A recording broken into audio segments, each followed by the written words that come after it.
नमस्कार, मी Aditya Gaikwad, ag media मध्ये तुमचं स्वागत आहे. आज आपल्यासोबत नारगाव ग्रामपंचायतीचे सरपंच हर्षदा मयेकर, काही सदस्य आणि जिल्हा परिषद सचिव राहुल साहेब आहेत. तुम्हाला कदाचित माहिती असेल की अलिबागवरून नागावला जाणारा एक बेलकडे मार्गे रस्ता आहे, तिथे मला वाटते बेली पूल आणि दुसरा सात बायपास, इथून एक पाले पूल आहे. हे दोन्ही पूल अतिशय कमकुवत आहेत आणि त्याची तक्रार ताईंनी आत्ताच सार्वजनिक बांधकाम विभागाच्या ज्या कार्यकारी अभियंता आहेत त्यांच्याकडे केलेली आहे. तर ताई, पावसाळा आता चालू झालेला आहे, रस्त्याचं काम आणि पुलांचं काम बंद आहे.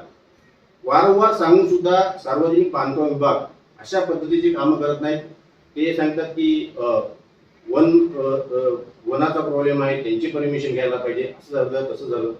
पण ह्याच्यामध्ये जर का तो पूल जर कोसळला आणि जर तिथं काही जीवितहानी झाली तर याला जबाबदार कोण असणार आहे? आता ते बोलतात पावसाळा आला, पण ह्याच्या अगोदर 8 महिने ते काही केलेलं नाही. आज तुम्ही त्या धडक मला वाटतं मॅडमशी स्वतः भेटला, तर त्यांनी प्रत्यक्षात तुम्हाला त्या दोन्ही पुलांची कमकुवत परिस्थिती तुम्ही पाहिलेल्या, तर त्यांचं काय म्हणणं होतं या पुलाच्या संदर्भात? याच्यामध्ये एक गोष्ट नक्की आहे की या सगळ्याची रिस्पॉन्सिबिलिटी आहे ती पीडब्ल्यूडी डिपार्टमेंटचीच राहील. कारण हा काही फक्त मागच्या वर्ष का 8 महिन्याचा प्रश्न नाहीये. 2 वर्षापासून, म्हणजे तुम्ही फेसबुक वरती टाकलेल्या पोस्ट वरती मेमरीज येतात, त्याच्यामध्ये आत्ताच आलेलं मला 2-3 दिवसापूर्वी की 2 वर्ष आधी तहसीलदार साहेबांना घेऊन पण आम्ही या पुलाची दुर्दशा त्यांना दाखवली होती. सो त्यांनी जे कारण दिलं की आता आमची परमिशनसाठी आम्ही थांबलोय किंवा काही, जर एखादी गोष्ट करायची झाली तर आत्ताच्या ह्या युगामध्ये परमिशन सारखा विषय आहे, तर त्याच्यामध्ये एवढा विचार, जर हजारो लोकांचा जीव टांगणीवर लागलाय तर त्याच्यासाठी परमिशनसाठी गव्हर्नमेंट मध्ये थांबण्याची काही गरज लागली नाही पाहिजे. आणि असं नाहीये की आज परमिशनला टाकलंय आणि 1.5 महिन्यात येणार आहे. तुमच्याकडे पाले पुलाचा विषय हा नवीन नाहीये. बेली पुलाला जे लावलेले बोर्ड आणि हे गोष्टी आहेत ह्या काही नवीन नाहीये. मागचे तुम्हाला एक परमिशन, पुलांची परमिशन आणायला 2-2, 3-3 वर्ष लागतात का? म्हणजे बरोबरच आहे ना. आणि तुम्हाला एवढं सुस्तपणे त्यांचं जे कारभार चालू आहे त्याच्याबद्दल आम्हाला डेफिनेटली आक्षेप आहे. आणि ती भीती होऊ नये की, म्हणजे जे आपल्याला भीती वाटते ते सत्यात घडू नये. जसं की सावित्रीच्या पुलाची दुर्घटना घडली, तांदूळवाडीमध्ये टेम्पो म्हणजे कठडा नसल्यामुळे विहिरीत पडला. आज त्याच्यामध्ये किती लोक, म्हणजे फक्त आपण त्यांना सांत्वन करायला पोचायचं का? तर आम्ही हे होऊ नये म्हणूनच आम्ही सगळेजण एवढ्या दिवसापासून आरडाओरडा करतोय. इकडे आज ऑफिसला आलो की कुठली दुर्घटना घडू नये, ती दुर्घटना घडायच्या आधी तुम्ही ठोस पावलं उचला, काहीतरी असं म्हणजे पंप हे करा, काम करा, असं माझं म्हणजे अशी आमची भूमिका आहे. तुम्ही जर बघितलं, मी सुद्धा काहींच्या त्या कार्यालयामध्ये होतो आणि मी निरीक्षण करत होतो. त्या कार्यकारी अभियंत्याने असं सांगितलं की तुम्हाला एक आंदोलन तोडायला लागेल, त्यासाठी वन विभागाची परमिशन पाहिजे. जर तुम्ही पीडब्ल्यूडी, मगाशी मला वाटतं बाईट माझ्या अगोदर त्यांनी म्हटलं होतं की आंदोलन करावं लागेल. पण काही तुम्ही जर विचार केला तर पीडब्ल्यूडी यांनी हात वरती केलेले आहे, तुम्ही स्वतः पाहिलं. पण तेच आंदोलन जर आपण वन विभागाच्या जर ऑफिस समोर केले, कार्यालयाच्या समोर केलं, बँगलोर डिपार्टमेंटच्या, बाबा मी सरपंच आहे ना, त्यांनी आज 8 महिने झाले, 2 वर्ष मी झगडते, तुम्हाला काय समस्या आहे? जेणेकरून आपला जो तुमच्या ग्रामपंचायतीचा विषय आहे, पुलांचा विषय आहे, हा वरती सरकारपर्यंत पोहोचायला पाहिजे की बाबा हे बँगलोर जे आवश्यक आहे तेवढंच आम्ही कापायला सांगतो, कारण उद्या ते जीवितहानी होऊ शकते. आणि तुमचं डिपार्टमेंट एवढा वेळ का घेतोय?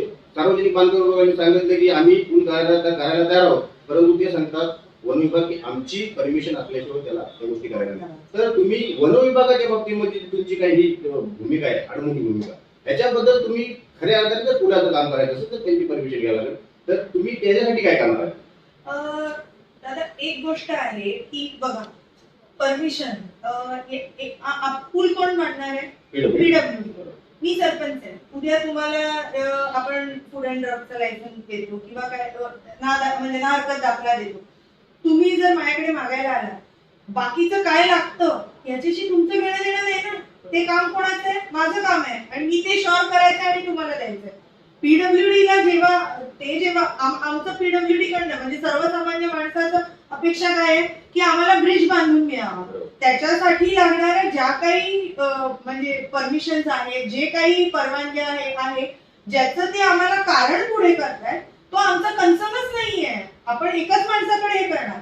आणि या ह्याच्यात ना काल जेव्हा देवकर साहेब म्हणून पीडब्ल्यूडीचे अधिकारी स्थळ पाहणी करायला आले होते ब्रिजचं ते जे म्हणजे दुरुस्तीचं काम सुरू करायच्या वेळेला, तर तेव्हा आम्ही मॅंग्रोव्ह डिपार्टमेंटचे जे मॅडम आहेत, त्याच्यानंतर पाटकर सर आहेत, त्यांच्यासोबत फोनवरून कॉन्टॅक्ट केला होता. तेव्हा त्यांनी सांगितलं की आमच्याकडूनचा पूर्ण प्रस्ताव हा नागपूरला म्हणजे त्यांच्या मुख्यालयामध्ये पाठवला गेला आहे. तिथून ते पुन्हा मंत्रालयामध्ये आलेला आहे. आता मंत्रालयामध्ये ती फाईल आहे. त्याचे पण मी डिटेल्स जे त्यांचे कन्सल्टंट आहे त्यांच्याकडनं काढलेले आहेत की मंत्रालयात कुठे आहे ते.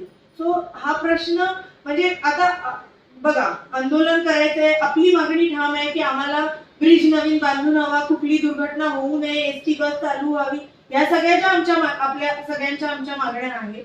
तर त्याच्यामध्ये आमचं हे करण्याचं काम आहे पीडब्ल्यूडीचं. त्यांनी कोणाकडून काय कसं करून घ्यायचं हे त्यांचा कन्सर्न झाला. आंदोलन करायला आपण कुठेही करू शकतो, पण त्याला पॉइंट तर राहायला पाहिजे. ते त्यांनी सांगितलं की आम्ही पाठवलेलं आहे. मग याच्या म्हणजे असं हे झालंय दादा की कोणी रिस्पॉन्सिबिलिटी घ्यायला तयारच नाहीये की हे माझं काम आहे आणि मी हे करून घेतो. किंवा मॅडमकडनं आम्हाला अशी अपेक्षा होती की त्यांनी असं बोलायला पाहिजे होतं, ठीक आहे मी पाहून घेते पुढचं काय करायचंय कसं करायचंय.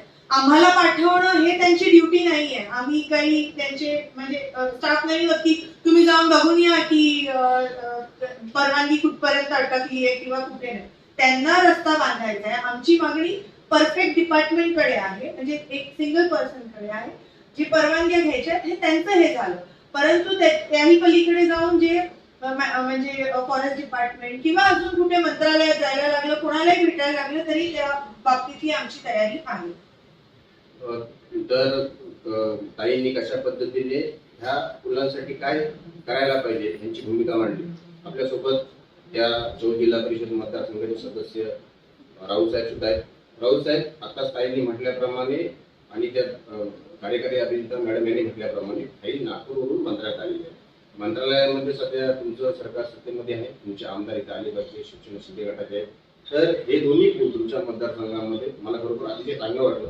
दोन्हीही लोकप्रतिनिधी जनतेच्या समस्या सोडवण्यासाठी एकत्र आलेले आहेत आणि एकत्रितपणे जनतेला न्याय मिळण्यासाठी झगडत आहेत. तर तुम्ही जी मंत्रालयात फाईल आलेली आहे त्यांना वेळ लागतोय, तुम्ही तरी तुमचं सरकार असताना तुमचे आमदार असताना या दोन्ही पुलांची फाईल लवकर येऊन काम करण्यासाठी काही मदत करणार आहात? नक्कीच याबाबत आम्ही आमदार साहेबांशी बोललोय ऑलरेडी आणि आमदार साहेब त्याचा पाठपुरावा घेत आहेत. आणि आज जेव्हा आम्ही भेटलो मॅडमना, तेव्हा त्यांना सांगितलं की तुम्ही कधीपर्यंत पूल चालू करणार आहात आणि कधीपर्यंत पूर्ण करा. कारण हा पूल नुसती जाण्यासाठी नाहीये, तर याच्यावर आमचं सगळं अवलंबून आहे. मुलांच्या शाळा अवलंबून आहे, कॉलेज अवलंबून आहे, नोकरदार वर्ग आहेत, माता भगिनी खरेदीला जातात अलिबाग सारख्या सिटीमध्ये. आमचा रोजचा जो रोजगार आहे, आम्ही नागाव गाव असेल, चौलगाव असेल, रेवदंडा असेल, हा टुरिझमवर जगतोय. आणि टुरिस्ट येणार तेव्हाच आमचा व्यवसाय होणार आहे, आमच्या पोटाची खळ भरली जाणार आहे. जर असे पूल बंद होणार असतील, नादुरुस्त होणार असतील आणि सरकारकडनं किंवा प्रशासनाकडनं त्याचा लवकर उपाययोजना होत नसतील, लवकर बांधून देत नसतील, तर ह्या एक प्रकारचा त्यांचा द्वेष करण्यासारखा आहे. आणि आता आम्ही मॅडमना म्हणलं की तुम्ही म्हणजे मी मागच्याच आठवड्यात येऊन गेलेलो आणि त्यांना जेव्हा विचारलं की मोठ्या मोठ्या गाड्या, ट्रक किंवा JSWच्या बसेस, हिरानंदाचे ट्रक त्या बेलीच्या पुलावर जातात, तुम्ही त्यांना अडवत नाहीये. एसटी महामंडळाला तुम्ही बंद करून ठेवलं, किती नुकसान आहे. तर याच्याबद्दल काय तुम्ही बोलत नाहीयेत. आता त्याच वेळी आम्ही विचारलं की जो पाले बायपासचा पूल आहे तो पण आम्हाला मॅडम मग नादुरुस्तच आहे असं वाटतोय. मॅडम म्हणलं नाही, आम्ही त्याचं स्ट्रक्चर ऑडिट केलंय, चांगलं आहे. आणि त्याच्या दुसऱ्या तिसऱ्या दिवशी त्याचा साईडचा कचरा पडला. तर आम्हाला आता यांच्यावर विश्वास ठेवायचा की नाही ठेवायचा, किंवा पुढे काय घटना घडली, जीवितहानी झाली किंवा काही झालं तर याला जिम्मेदार कोण, हा सगळा प्रश्न आहे. कारण जेव्हा आम्ही जनसामान्य माणसात जातो तेव्हा जनता आम्हाला विचारते की दादा अरे पुलाचं काय, कधी एसटी चालू होणार, तर आम्हाला पण उत्तर द्यावी लागतात. त्यामुळे आम्ही त्यांना समोर विचारलं की मॅडम तुम्ही आम्हाला स्ट्रेट फॉरवर्ड सांगा की तुम्ही कधी पूल चालू करणार आहात आणि कधीपर्यंत काम पूर्ण करणार आहात. पण त्यांच्याकडे हवे तसं उत्तर आम्हाला मिळालं नाही, त्यामुळे आम्ही नक्कीच नाराज आहोत त्यांच्यावर. तर आपल्यासोबत नागाव ग्रामपंचायत सरपंच हर्षदा मयेकर आणि सचिन राऊत साहेब होते. दोन्ही पूल अतिशय महत्वाचे आहेत, कारण की हा पूल जरी पडला तर ह्या पुलाने वाहतूक केली जाऊ शकते, परंतु तोही खराब आहे. त्याच्यामुळे लवकरात लवकर मयेकर मॅडमने सांगितलं की आम्ही PWD ह्या गोष्टीला सगळं जिम्मेदार आहे. ज्या काही परमिशन असतील त्या त्यांनी घ्यायला पाहिजे. ते रिस्पॉन्सिबल आहे त्या कामासाठी, तर त्या सर्व दोन्ही लोकप्रतिनिधी जनतेसाठी जो पुलाच्या ज्या समस्या आहेत त्या बाबतीत एकत्र येऊन त्या समस्या सोडवण्यासाठी आजच कार्यकारी अभियंता यांना भेटलेले आहेत. पाहूया कार्यकारी अभियंता आणि त्यांचा सार्वजनिक बांधकाम विभाग कशा पद्धतीने या पुलाच्या बाबतीत